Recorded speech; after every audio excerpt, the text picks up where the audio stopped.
स्वागत है दोस्तों आपका कीर्तिमान फ्यूचर क्लासेज में। यह नंबर सिस्टम यानी संख्या पद्धति का पार्ट नंबर 10वां है। इससे पहले 9 पार्टों को बिल्कुल बेसिक से सॉल्व करवाया गया है। अगर आपने नहीं देखा है तो देख लीजिएगा, लिंक डिस्क्रिप्शन में है। दोस्तों इस वीडियो में सीखने वाले हैं समगुणनखंडों की संख्या कैसे ज्ञात करते हैं। दोस्तों यहाँ से क्वेश्चन एग्जाम में हर बार पूछे जाते हैं, तो बिल्कुल धैर्यपूर्वक वीडियो को अंत तक देखिए और सीखिए। जैसे पहला क्वेश्चन है 20 के कुल समगुणनखंडों की संख्या ज्ञात कीजिए। दोस्तों समगुणनखंडों की संख्या का मतलब हम सबसे पहले समझेंगे। जैसे क्वेश्चन में दिया गया है 20, ठीक है। 20 को कुल ऐसी कितनी सम संख्याओं के द्वारा विभाजित किया जा सकता है, उनकी संख्या ही समगुणनखंडों की संख्या कहलाएगी। जैसे दोस्तों 20 है, ठीक है। 20 में 2 से भाग किया जा सकता है क्योंकि 2 सम संख्या है। 4 से भी 20 को पूर्णतः विभाजित किया जा सकता है क्योंकि 4 भी सम संख्या है। सबसे पहले हम बेसिक क्वेश्चन से शुरुआत करेंगे, अंत तक एडवांस लेवल के क्वेश्चनों को भी सॉल्व करेंगे, ठीक है। इसका हम ट्रिक भी आपको बताएंगे। 20 को 2 से भी विभाजित किया जा सकता है, 4 से भी विभाजित किया जा सकता है, 5 से भी विभाजित किया जा सकता है, लेकिन 5 सम संख्या नहीं है, ठीक है। केवल हमको सम संख्या ही चाहिए। तो 2 से विभाजित किया जा सकता है 20 को, 4 से भी 20 को पूर्णतः विभाजित किया जा सकता है, और 10 से 20 को पूर्णतः विभाजित किया जा सकता है, और 20 से 20 को पूर्णतः विभाजित किया जा सकता है। तो दोस्तों यहाँ से टोटल ऐसी कितनी सम संख्याओं के द्वारा 20 को विभाजित किया जा सकता है, तो ऐसी टोटल 4 सम संख्याओं के द्वारा 20 को पूर्णतः विभाजित किया जा सकता है। तो दोस्तों यहाँ से समगुणनखंडों की संख्या कितनी निकल कर आएगी, 4 निकल कर आएगी, क्योंकि 4 सम संख्याओं के द्वारा 20 को पूर्णतः विभाजित किया जा सकता है। इसलिए समगुणनखंडों की संख्या कितनी हो जाएगी, 4 हो जाएगी। उम्मीद करते हैं दोस्तों यह बेसिक से आप समझ गए होंगे। अगर यहीं 20 की जगह पर कोई बड़ी संख्या आ जाए तो आप ऐसे तो चेक नहीं कर सकते हैं कि 2 से विभाजित हो जाए, 4 से, या अन्य किसी भी सम संख्या से विभाजित हो रहा है या नहीं। ऐसे आप चेक करते समय बहुत समय ले लेंगे। तो इसके लिए आपको दोस्तों हम ट्रिक बताएंगे। ट्रिक क्या है, ध्यान से समझेंगे, ठीक है दोस्तों। सबसे पहले जो संख्या दिया गया होगा उसका आप अभाज्य गुणनखंड करेंगे, यानी आधार को अभाज्य संख्या के रूप में बदलेंगे, ठीक है। जैसे 20 है, 20 को क्या लिख सकते हैं, 2 का होल स्क्वायर गुणे 5 लिख सकते हैं, ठीक है। 5 की घात 1 हो गया। देखिए आधार क्या हो गया, अभाज्य संख्या के रूप में बदल गया। जैसे 2 की घात 3 है तो 2 को आधार कहेंगे और 3 को घात कहेंगे। सबसे पहले जो संख्या दी गई होगी उसके आधार को अभाज्य संख्या के रूप में बदलेंगे। देखिए 2 भी अभाज्य संख्या है और 5 भी अभाज्य संख्या है। दोस्तों 2 की घात जो होगा उसको सेम टू सेम लिख देंगे। अदर जितनी भी अभाज्य संख्याएं होंगी, ठीक है, 2 को छोड़ करके अदर जितनी भी आधार में अभाज्य संख्याएं होंगी उनके घात में दोस्तों आप 1 जोड़ देंगे। देखिए 5 क्या है, अभाज्य संख्या है, 5 की घात कितनी है, 1 है, तो 1 में 1 जोड़ करके आप मल्टीप्लाई कर देंगे। 2 की घात चाहे जितनी भी हो उसको सेम टू सेम वैसे का वैसा लिख देंगे। अदर जितनी भी आधार में अभाज्य संख्याएं होंगी उनके घात में 1 जोड़ करके मल्टीप्लाई कर देंगे। तो दोस्तों यहाँ से क्या हो जाएगा, देखिए ये 2 हो गया, गुणे 1 में 1 को जोड़ेंगे तो 2 हो जाएगा। 2 में 2 का गुणा करेंगे तो दोस्तों क्या निकल कर आएगा, 2 में 2 का गुणा करेंगे 4 आएगा। यानी यहाँ से 20 के कुल समगुणनखंडों की संख्या कितनी हो जाएगी, 4 हो जाएगी। यही दोस्तों राइट आंसर होगा। यह बेसिक था, यह ट्रिक था। उम्मीद करते हैं आप समझ गए होंगे। ट्रिक इसलिए ज़रूरी है, मान लीजिए 20 की जगह पर कोई बड़ी संख्या आ जाए तो आप चेक तो कर नहीं सकते हैं कि कौन कौन सी सम संख्याओं के द्वारा वह संख्या पूर्णतः विभाजित है। तो इसलिए आप ट्रिक को अप्लाई करेंगे। तो दोस्तों यहाँ से ऑप्शन नंबर बी इसका राइट आंसर होगा, यानी 20 में कुल समगुणनखंडों की संख्या कितनी होगी, 4 होगी। दूसरा क्वेश्चन है दोस्तों 1200 के समगुणनखंडों की संख्या ज्ञात कीजिए। चलिए सॉल्व करते हैं सॉल्यूशन, ठीक है। देखिए क्या दिया गया है, 1200 दिया गया है।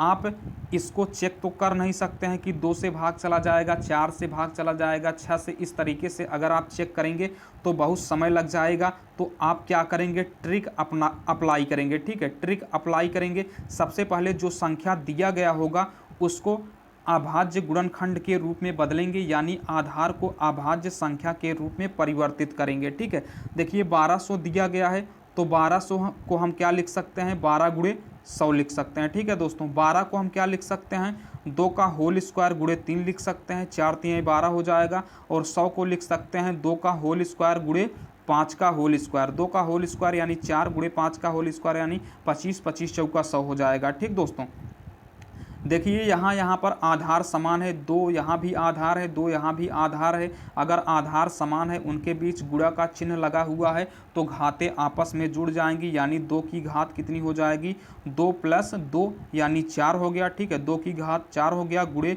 3 की घात कुछ नहीं है तो 1 है, 3 की घात 1 है, गुणे 5 का होल स्क्वायर। देखिए दोस्तों 1200 था तो इसको आपने इस प्रकार तोड़ा जिससे कि आधार अभाज्य संख्या के रूप में बदल गया। ठीक है, 2 अभाज्य संख्या है, 3 भी अभाज्य संख्या है और 5 भी अभाज्य संख्या है। सबसे पहले दी गई संख्या को अभाज्य संख्या के रूप में बदलेंगे, यानी आधार को अभाज्य संख्या के रूप में बदलेंगे। ठीक है, देखिए 2 की घात कितनी है, 4 है तो 4 को सेम टू सेम वैसे का वैसा लिख देंगे। 2 की घात कुछ भी हो उसको सेम टू सेम वैसा ही लिख देंगे। अदर जितनी भी आधार में अभाज्य संख्याएं होंगी उनके घात में 1 जोड़ करके मल्टीप्लाई कर देंगे। तो 3 अभाज्य संख्या है, इसकी घात कितनी है, 1 है तो 1 में 1 जोड़ करके मल्टीप्लाई कर देंगे। गुणे 5 अभाज्य संख्या है, इसकी घात कितनी है, 2 है तो 2 में 1 जोड़ करके मल्टीप्लाई कर देंगे। ठीक है दोस्तों, तो इसका मल्टीप्लाई करेंगे तो कितना आ जाएगा, देखिए इसका मल्टीप्लाई कर देंगे तो 4 हो गया, गुणे 1 में 1 को जोड़ेंगे तो 2 हो गया, गुणे 2 में 1 को जोड़ेंगे 3 हो जाएगा। इसका मल्टीप्लाई कर देंगे तो 4 दूनी 8 त्रिक 24, यानी दोस्तों 1200 में टोटल ऐसी कितनी सम संख्याओं के द्वारा पूर्णतः विभाजित किया जा सकता है, तो ऐसी 24 सम संख्याओं के द्वारा 1200 को पूर्णतः विभाजित किया जा सकता है, जो कि ऑप्शन नंबर सी इसका राइट आंसर होगा। उम्मीद करते हैं आप सिंपल तरीके से समझ गए होंगे। तीसरा क्वेश्चन है दोस्तों, 25 का होल स्क्वायर गुणे 12 का होल स्क्वायर के सम गुणनखंडों की संख्या ज्ञात कीजिए। दोस्तों यह क्या दिया गया है, पावर के रूप में दिया गया है। सबसे पहले आप आधार को देखेंगे, क्या आधार अभाज्य संख्या है या नहीं है। तो देखिए 25 अभाज्य संख्या होता है या नहीं, तो 25 अभाज्य संख्या नहीं है, 12 भी अभाज्य संख्या नहीं है। तो चलिए सॉल्यूशन करते हैं। देखिए क्या दिया गया है, 25 का होल स्क्वायर गुणे 12 का होल स्क्वायर। देखिए आधार अभाज्य संख्या नहीं है तो सबसे पहले आधार को अभाज्य संख्या के रूप में परिवर्तित करेंगे। 25 को हम लिख सकते हैं 5 का होल स्क्वायर गुणे 12 को हम लिख सकते हैं 2 का होल स्क्वायर गुणे 3 लिख सकते हैं। 2 का होल स्क्वायर यानी 4, 4 3 12 हो जाएगा का होल स्क्वायर है। ठीक है दोस्तों, आपको एक फार्मूला पता होगा, ए की पावर m की पावर n क्या होता है, तो इसका फार्मूला होता है ए की पावर m इंटू एन। देखिए ए की पावर m की पावर n है तो इसका मतलब क्या हो जाएगा, 5 की घात 2 दूना 4 हो गया। ठीक है, गुणे यहाँ से भी अलग अलग तोड़ देंगे तो ए की पावर m की पावर n है तो दोस्तों यहाँ से क्या हो जाएगा, ए की पावर m इंटू एन यानी 2 की पावर 2 दूना 4 हो गया। ठीक है, गुणे यहाँ से 3 का होल स्क्वायर हो गया। अब आप क्या करेंगे, देखिए आधार अभाज्य संख्या के रूप में परिवर्तित हो गया। ठीक है, देखिए 5 अभाज्य संख्या है, 2 भी अभाज्य संख्या है और 3 भी अभाज्य संख्या है। सबसे पहले आप आधार को अभाज्य संख्या के रूप में परिवर्तित करेंगे। ठीक है दोस्तों, तो देखिए यहाँ से आधार क्या है, अभाज्य संख्या है तो 5 की घात कितनी है, 4 है। ठीक है, 2 को छोड़कर अदर जितनी भी अभाज्य संख्या होंगी उनके घात में 1 जोड़ करके मल्टीप्लाई कर देंगे। गुणे यहाँ देखिए 2 की घात 4 है, 2 की पावर कुछ भी होगा उसको सेम टू सेम वैसे ही लिख देंगे, उसमें 1 नहीं जोड़ेंगे। गुणे अदर जितनी भी आधार में अभाज्य संख्या होगी उनके घात में 1 जोड़ करके मल्टीप्लाई कर देंगे। तो 3 की घात कितनी है, 2 है तो 2 में 1 जोड़ करके मल्टीप्लाई कर देंगे। तो दोस्तों 4 में 1 को जोड़ेंगे 5 हो गया, गुणे यहाँ से 4 हो गया, गुणे 2 में 1 को जोड़ेंगे 3 हो जाएगा। तो 5 चौक 20 तिहाई 60, यानी दोस्तों 25 का होल स्क्वायर गुणे 12 का होल स्क्वायर के कुल सम गुणनखंडों की संख्या कितनी है, 60 है, जो कि ऑप्शन नंबर डी करेक्ट है। उम्मीद करते हैं आप सिंपल तरीके से समझ गए होंगे। दोस्तों चौथा क्वेश्चन है, 16 का होल स्क्वायर गुणे 36 का पावर 4 के सम गुणनखंडों की संख्या ज्ञात कीजिए। सबसे पहले आप क्या करेंगे, सबसे पहले आप आधार को देखेंगे, क्या आधार अभाज्य संख्या के रूप में है? तो 16 अभाज्य संख्या नहीं होता है, 36 भी अभाज्य संख्या नहीं होता है। तो सबसे पहले क्या करेंगे, आधार को अभाज्य संख्या के रूप में बदलेंगे। क्वेश्चन दिया गया है 16 का होल स्क्वायर गुणे 36 की पावर 4। देखिए 16 अभाज्य संख्या नहीं है, ना ही 36 अभाज्य संख्या है, तो अभाज्य संख्या के रूप में बदलेंगे। 16 को हम क्या लिख सकते हैं, 2 की घात 4 लिख सकते हैं का होल स्क्वायर, 2 की घात 4 यानी 16 हो जाएगा।